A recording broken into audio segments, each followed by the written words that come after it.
Cuma yang dalam orang siapa tak yang join dalam sekarang. dalam Zoom dalam Breakfast Club ni kan, Kak Sainah kan, Suzy kan, Kak Su kan, masing-masing semua dah reti dah untuk mengajar. So Mm-mm. maknanya kalau orang lepas keluar daripada Zoom, lepas keluar daripada Breakfast Club, so masing-masing dah boleh mengajar orang dah. Kan? Betul. Ada Kalau dulu satu lagi secret tau. Ada satu lagi secret Kak Su nak share dengan semua orang yang ada dekat dalam ni. Ada 21 orang. Sebenarnya kalau you all nak duduk lama, nak kekal dalam bisnes ni, ada satu secret yang you all kena buat. Okay. Apa dia? Maksudnya kalau dulu, zaman dulu Suzy, Kak Saina, Faiz, kita dulu ada function tiap-tiap minggu yang leader buat lah. Kan? Abang Nik buat.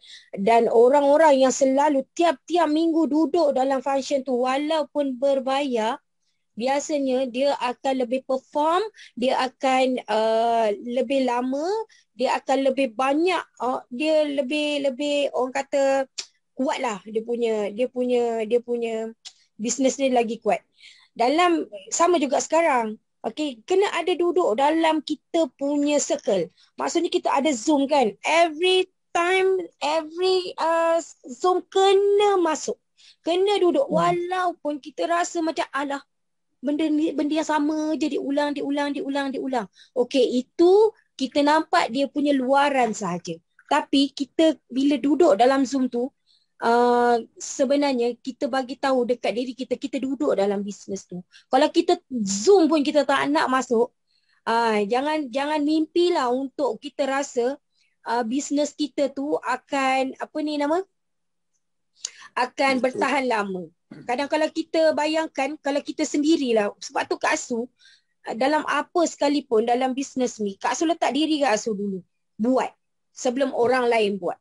Contoh duduk dalam Zoom ni, you all sendiri boleh fikir. Bukan mudah untuk kita nak bagi komitmen setiap hari nak masuk dalam Zoom. Apatah lagi you all nanti nak jadi speaker, nak jadi moderator. Semua tu memerlukan kita punya kemantapan. Mantap ilmu, mantap boleh bercakap, mantap macam-macam.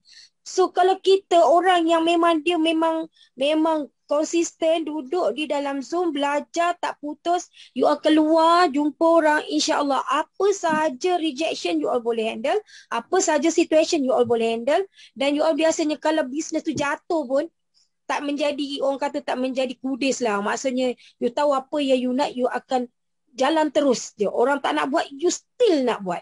Tu adalah Kak Su punya secret. Kenapa Kak Su dari dulu sampai sekarang masih still ada dalam bisnes ni. Sebab kita duduk dalam bisnes tu. Kita tahu macam mana nak grow. Bila kita jatuh, kita tahu macam mana kita nak mula balik. Sebab Kak Su sama je. Waktu first time masuk balik dalam bisnes ni, maksudnya sebelum ni, beberapa tahun ni, kita orang lebih buat macam seorang-seorang. Lone Rangers lah buat aktiviti. Kadang-kadang dalam sebulan tu ada banyak sale, kadang-kadang langsung tak ada sale. Kak Su cakap terus terang je, ini adalah realiti. Walaupun kedudukan kita tu duduk di Diamond, bila kita ajak orang tak nak. Bila kita pujuk members-members yang dah join, walaupun dia tu pangkat tinggi pun dalam bisnes ni, tapi tak terbuka hati nak buat. So kalaulah Kak Su berasa macam orang lain tak nak buat, aku tak nak buat jugalah. So apa terjadi? Maksudnya tak ke manalah Kak Su. Tapi Kak Su memulakan tu, dengar dulu. Abang Nik cakap, maksudnya Abang Nik ajak, kita follow, slow-slow, nak mula balik, guna balik, cari kekuatan, cari orang yang nak bersama kita. Dan Alhamdulillah tau, dari bulan 7, Kak Su ingat lagi, Abang Nik telefon Abang Syam dengan Kak Su nak jumpa dekat Grand Riverview dekat Kota Baru. Abang Nik balik Kota Baru. So kita orang jumpa. Abang Nik pun present balik. Masa present balik tau. Present balik dekat Kak Su dengan Abang Syam ni. Walaupun dah duduk lama dalam bisnes ni, Abang Nik cakap, okay, apa yang baru dalam bisnes ni.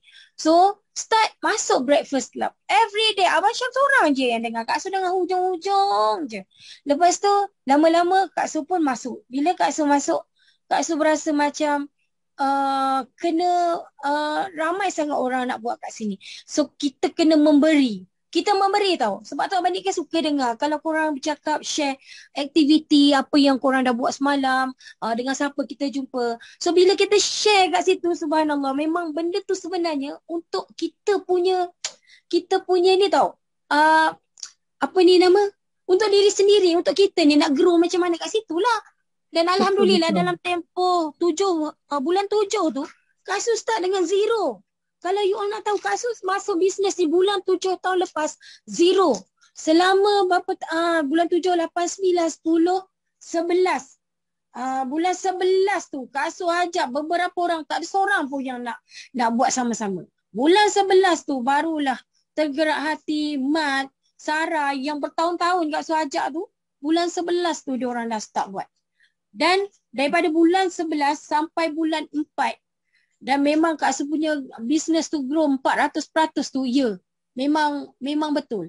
Apa yang Kak Su buat, yang tu lah. Masuk Zoom cerita dengan orang. Masuk Zoom cerita dengan orang. Ada orang yang nak bersama dengan kita, kita grow kan orang yang ada. Orang yang ada ni kita grow betul-betul. Macam